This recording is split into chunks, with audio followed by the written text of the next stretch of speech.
Halo, Shalom ya. Hari ini sangat luar biasa sekali karena saya sedang berada di Yayasan Mercy Indonesia ya, bersama dengan pendirinya yang sudah tidak asing lagi, hamba Tuhan yang begitu luar biasa juga, ada Pak Paulus Wiratno.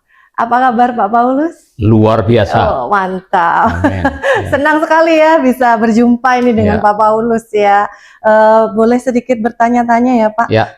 Ini Pak Paulus, sepertinya saya mendengar namanya saja Paulus Wiratno. Itu sepertinya nama-nama Jawa ya Pak ya? Ya. Kalau boleh tahu sedikit cerita Bapak, Bapak bagaimana, dari mana? Ya, aku kelahiran Kendal. Oh, Kendal. Kendal, Jawa Tengah. Di Sone jenenge desanya namanya Desa Ngareana, Jawa Tengah ya. Jadi memang bapak ibu saya orang Jawa. Orang Jawa asli ya. Asli ya. Oke, kalau dari namanya itu Paulus berarti sudah Kristen dari lahir, Pak? Bukan. Oh, bukan. Jadi saya lahir itu hanya ada satu nama, Wiratno. Oke. Kata bapak saya itu pahlawan yang dulu menyelamatkan ikut perang Papua, pulangnya ada tenggelam di Pulau Aru, kalau tidak salah, ada Wiratno. Nah, saya lahir dari keluarga yang bukan Kristen sebetulnya. Jadi bapak ibu saya itu orang dari seberang. Ya. Nah, waktu mereka bercerai, saya umur 6 tahun. Saya tinggal dengan kakek, orang Jawa bilang Pak Tuwo. Itu kakek, namanya Pak Tuwo Surat. Nah, dia imam. Jadi saya masa kecil saya ikut kakek saya. Jadi saya dilatih untuk ngikut kakek saya. Ya, jadi saya tidak pernah kenal kekristenan waktu kecil sebetulnya. Nah, baru pada waktu saya SMP terakhir, kemudian SMA, saya meninggalkan kampung pergi ke kota Kendal, kota kabupaten, ngekos. Yang punya kos-kosan orang Kristen. Nah, ibu ini orang GPDI, jadi orang GPDI ini kan kalau berdoa itu semangatnya bukan main. Jadi kalau malam dia berdoa itu dia sebut nama saya. Ya dari pertemuan dengan ibu kos itulah yang akhirnya saya kenal GPDI, maka saya bertobat di GPDI Kendal. Ya. Itu umur berapa Pak? SMA. SMA ya? Mulai, ya SMA kelas 1 sudah mulai. Ya. Ada cerita pengenalan tentang Tuhan Yesus? Pengalaman? Jadi saya diajak berkali-kali, ayo ikut ibadah, kan saya tidak mau. Dia bilang, kamu harus menghormati agama saya sudah punya agama sendiri, kamu punya agama sendiri.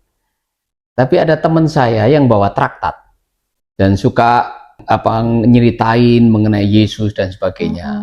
Saya tidak tertarik, tapi dia tiba-tiba mengatakan, hei, mau lihat nggak malam mujizat itu? Wah, saya tertarik, apa itu malam mujizat? Saya tidak tahu kalau itu KKR. Jadi saya lihat, saya datang, ternyata itu rumah yang sebetulnya untuk KKR, itu gereja sebetulnya.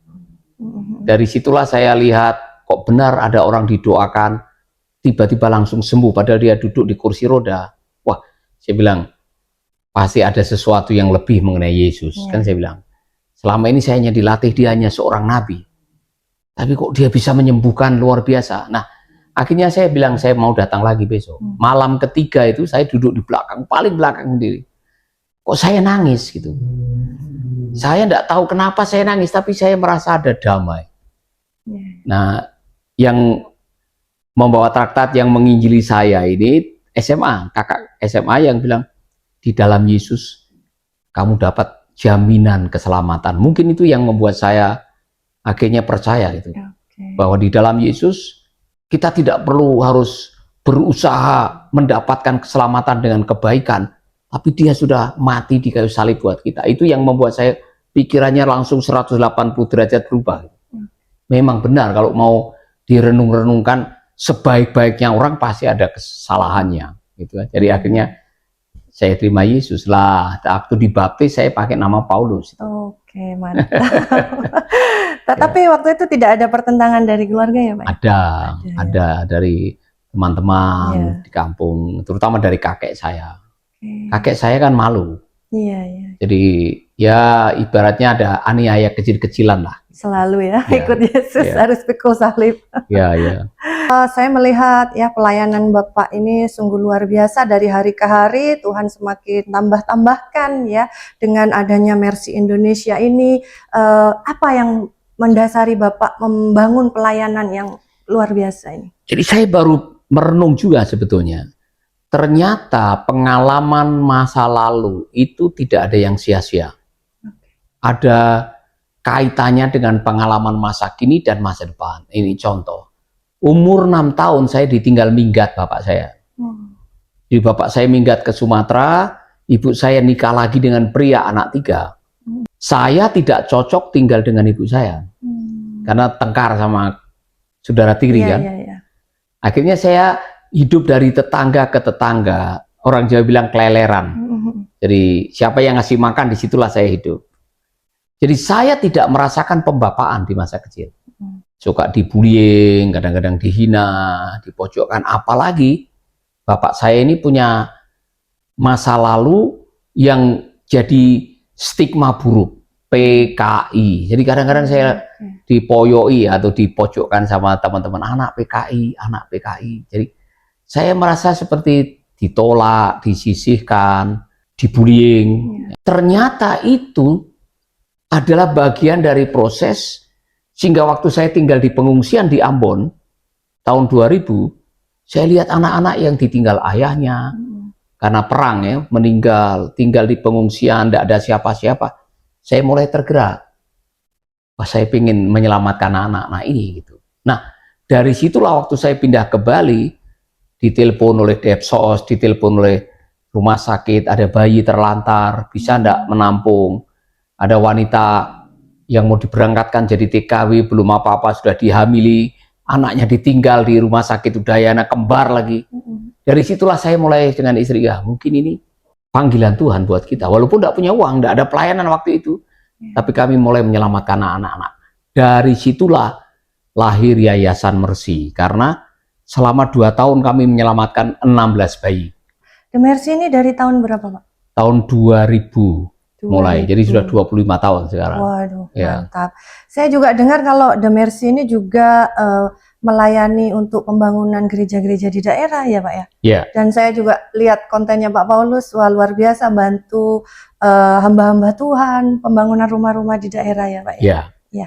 Selain itu juga panti asuhan Pak? Panti asuhan. Panti asuhan, oke.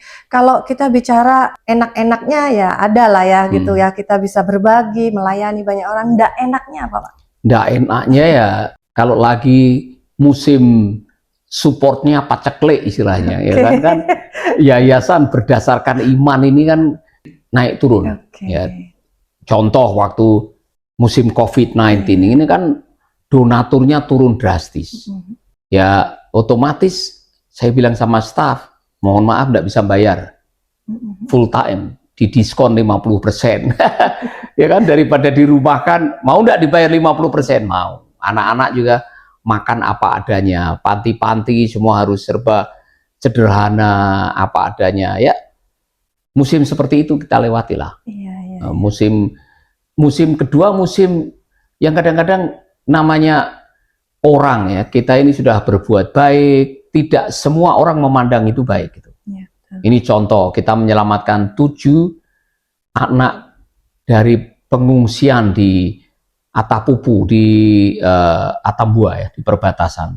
Anak-anak itu dibawa ke panti, besok muncul di surat kabar sama 4 televisi nasional, Yayasan Mercy menjual anak. Nah, kayak gitu-gitu kita paham. Kadang-kadang tidak semua kebaikan kita dianggap baik oleh orang. Ya harus dijalani, ya kan? Mau diapakan lagi? Iya. Tapi sempat ada perasaan ini nggak Pak, down gitu, atau udahlah capek lah gitu? Ada, namanya manusia ya. Kita udah berbuat baik, melakukan yang terbaik, masih dianggap jahat. Ya kadang-kadang kita mau berhenti. Tetapi saya pegang ayat, jangan jemu-jemu berbuat baik. Amin. Karena yang membalas kebaikan kita ini bukan orang yang menerima kebaikan kita. Yang membalas itu Tuhan yang maha baik. Nah, itu yang menegur saya. Jangan berhenti berbuat baik gara-gara diomongin jahat, digosipin, dipelintir beritanya. Jangan berhenti, ya kan? Tetap berbuat baik karena yang maha baik yang akan menolong kita. Dan ternyata itu benar. Ya, jadi ya kita bersyukur kepada Tuhan. Oke, di dalam perjalanan pelayanan Bapak yang sudah cukup panjang ini, kira-kira apa yang membuat Bapak tetap kuat dan konsisten dalam melayani? Oh, ini pertanyaan yang bagus sekali. Jadi pada akhirnya ya, ini benteng terakhir dalam pelayanan supaya tetap setia adalah mengandalkan kasih karunia Tuhan. Karena ada waktu-waktu di mana kita tidak bisa melakukan apa-apa. Ini contoh waktu saya kena kanker. 20 tahun yang lalu, saya masuk rumah sakit Prima Medikan di Bali. Mata kiri buta, wajah kram, lidah hilang rasa. Setelah 5 hari dokter angkat tangan. Kemudian saya disarankan oleh Dewan Penyantun Yayasan pergi ke Singapura. Saya pergi ke Gleneagle, langsung besoknya diambil daging di belakang hidung saya ini, dibiopsi. Lusanya ketemu dokter THT, namanya Dokter Lim, dia bilang, bad news sir, kabar buruk, bukan radang sinusitis, tetapi kanker nasofaring, jadi kanker di rongga sinusitis, tumornya itu menekan saraf nomor 5 sama nomor 7, makanya buta, kram, dan hilang rasa. Nah itu yang membuat saya down, ya kan, namanya manusia, walaupun seringkali berdoa, baca Alkitab, kalau sudah mendengar kata kanker, takut mati juga ya? Oh, di benak kita langsung ambil kesimpulan, mati aku, mati aku. Kok malam itu di apartemen anjing melolong semalam-malaman. Ya, nah, firasat orang Jawa ini kalau ada anjing melolong semalam-malaman, ada yang mau mati besok. Ini tanda pertama. Jam 4 pagi itu ada burung yang namanya ule-ule. Ule-ule, wah udah peneguhan yang kedua ini. Jadi saya pikir saya mau mati ini. Jadi saya dalam situasi seperti itu betul-betul down. Ya. Ada sebuah pertanyaan dalam hati. Saya ini sudah berbuat baik, melayani Tuhan dengan tulus. Kok ini yang saya dapat gitu? Ada juga rasa, kenapa ini terjadi kepada saya? Ada pertanyaan-pertanyaan seperti itu. Tapi akhirnya gimana Pak? Ada mukjizat dari Tuhan atau? Ya Pak, ternyata memang banyak mukjizat. Jadi saya baru sadar waktu saya kembali ke Gleneagle berapa bulan lalu, saya lewat di Cancer Center, saya senyum. Waktu lewat itu senyum karena ternyata itu Tuhan izinkan terjadi. Ini banyak sekali mukjizat. Nomor 1, saya melihat yang namanya pertolongan Tuhan ini memang tepat pada waktunya. Jadi saya harus menjalani 15 kali kemo dan 35 kali radiasi. Sekali kemo 18 juta, sekali radiasi 12,5 juta. Saya harus siap 450 juta. Nah saya pikir saya kan hanya radang sinusitis, saya 3 hari kemudian pulang, saya hanya bawa uang 25 juta. Jadi pada waktu saya harus 3 bulan di Singapura dengan 15 kali kemo, 35 kali radiasi, saya harus tanda tangan kan. Tanda tangan pertama efek samping, bahwa saya tanda tangan langsung karena paling rambut rontok setelah kemo, kemudian hilang rasa karena radiasi, sulit menelan makanan, berat badan turun 7-11 kilo, saya tidak ada masalah. Saya langsung tanda tangan. Tapi kertas yang kedua ini saya tidak tanda tangan. Bayar uang muka 30%. Jadi uang muka dari 450 sekitar 150. Saya tidak punya uang itu. Saya jujur sama dokter Carmen Wong yang bagian onkologi, saya tidak bisa tanda tangan ini. Loh terus mau lanjut atau tidak? Saya bilang lanjut. Kalau lanjut hanya harus tanda tangan dan bayar. Saya tidak punya uang sebanyak ini dokter, tapi saya bilang dengan iman saya bisa bayar nanti.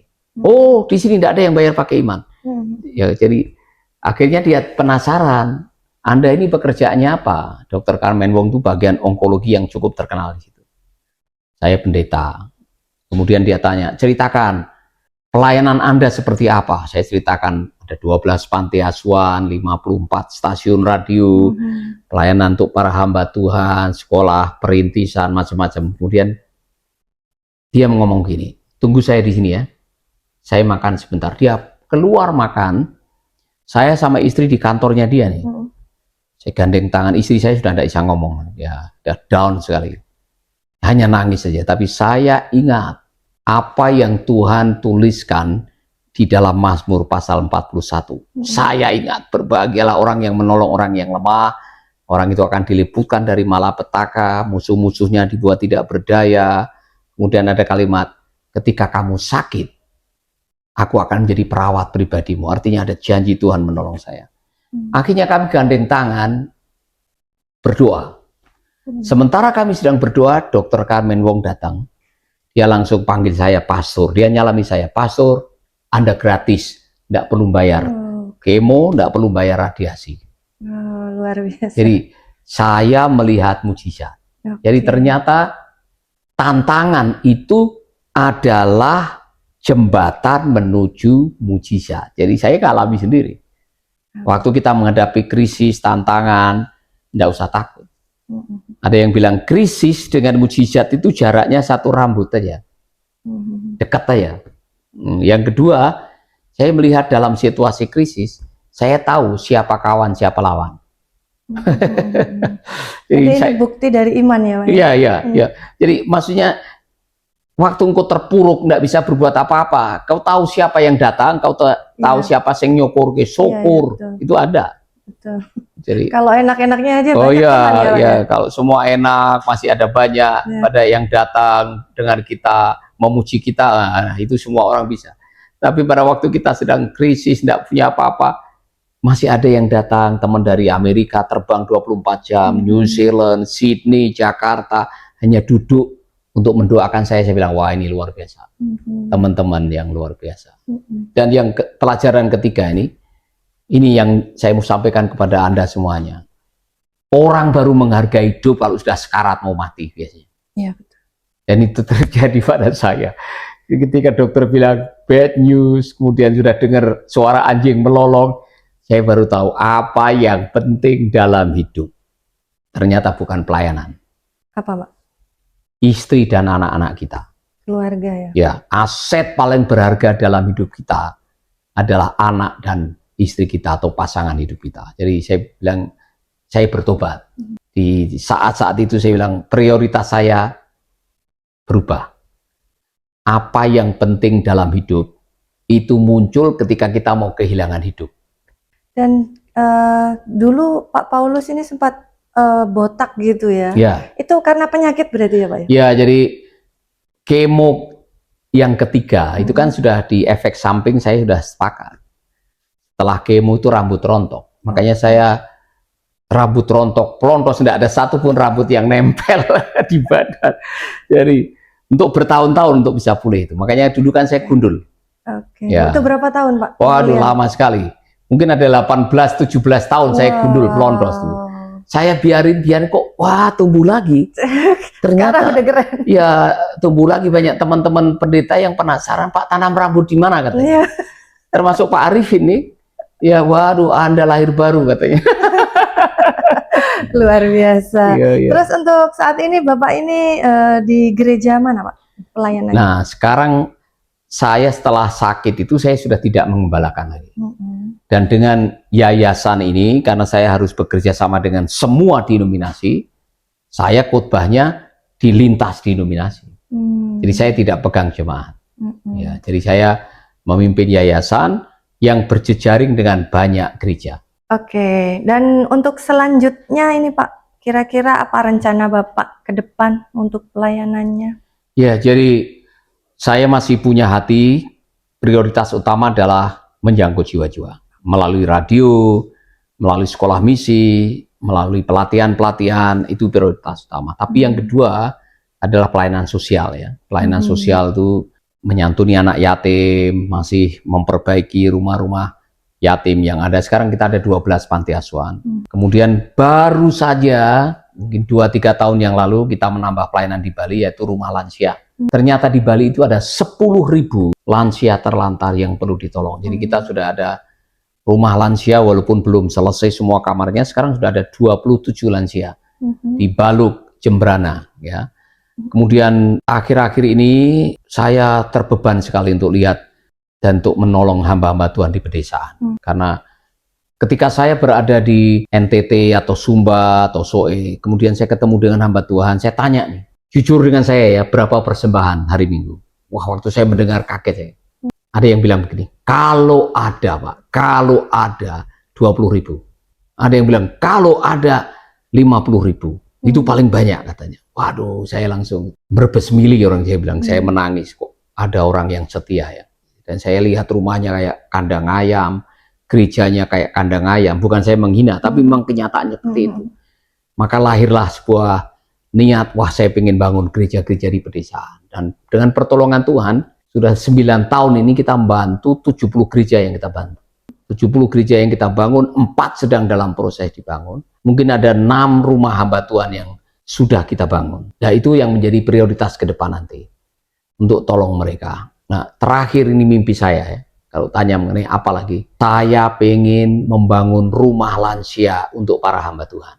Karena banyak hamba Tuhan yang tidak punya rumah dan tidak punya pensiun. Terutama di kalangan karismatik Pantekosta tidak ada mereka. Jadi saya pulang dari Australia bulan Maret yang lalu, saya studi banding. Di sana lihat ada gereja yang punya rumah lansia dan sebagainya. Saya terinspirasi, saya pengen. Dan dengan pertolongan Tuhan, saya pulang dari sana, ada orang yang ngasih tanahnya 1,2 hektar. Oh, luar biasa. Jadi saya katakan Tuhan sedang bekerja dan saya yakin semua ada dalam rencana Tuhan. Amin, amin. Luar biasa, keren. Dan mungkin ada pesan-pesan Pak buat banyak orang di luaran sana ya. Karena saya mendengar cerita dari Pak Paulus kan kehidupannya juga tidak mudah ya, dari keluarga yang broken, juga penuh tantangan, kena sakit penyakit, tetapi tidak mengurangi harapan di dalam Tuhan Yesus ya. Mungkin ada pesan atau semangat untuk orang-orang. Yang pertama, untuk semua pemimpin, pelayan, siapapun juga Anda jemaat, jangan pernah meremehkan pengalaman buruk dalam hidup ini. Karena seringkali yang terbaik dari Tuhan itu terbungkus dalam pengalaman yang paling buruk dalam hidup ini. Maka yakinilah bahwa Tuhan turut bekerja sama dalam segala perkara untuk mendatangkan kebaikan. Pesan yang kedua, dengar ini. Saya keliling Indonesia, keliling Amerika, keliling Australia. Gereja sedang dalam krisis. Gereja tidak lagi menempatkan amanat agung sebagai prioritas utama. Maka saya pesan, jadikanlah Matius 28, 19, 20, go and make disciple, kembali ke gereja. Bukan hanya datang hari Minggu, nyanyi, mendengarkan khotbah pulang, kemudian tidak bikin apa-apa. Mari kita, setiap orang percaya, harus melaksanakan amanat agung. Dan cara terbaik untuk melayani Yesus adalah melayani orang-orang yang perlu Yesus. Termasuk anak yatim, orang terlantar, mereka yang dipenjara, mereka yang hidup dalam kekurangan, mereka yang sedang galau. Itu mereka perlu kita tolong. Dan cara Tuhan nolong orang itu selalu pakai orang. Jadi waktu kita menolong orang, kita sedang melayani Tuhan. Jadi saya mau katakan ini, melayani Tuhan tidak harus khotbah di gereja. Tidak harus jadi pendeta. Waktu Anda keluar dari rumah kasih makan orang lapar, Anda sedang melayani Tuhan. Maka saya mau mengajak Anda semuanya, setiap orang percaya harus melayani Tuhan. Karena untuk itulah Anda dipanggil. Efesus 2 ayat 10. Kita ini buatan Allah, diciptakan dalam Kristus Yesus untuk melakukan perbuatan baik yang Allah siapkan sebelumnya, dan Allah mau kita tinggal di dalamnya. Amin. Oke, terima kasih Pak Paulus atas waktunya. Tuhan Yesus memberkati.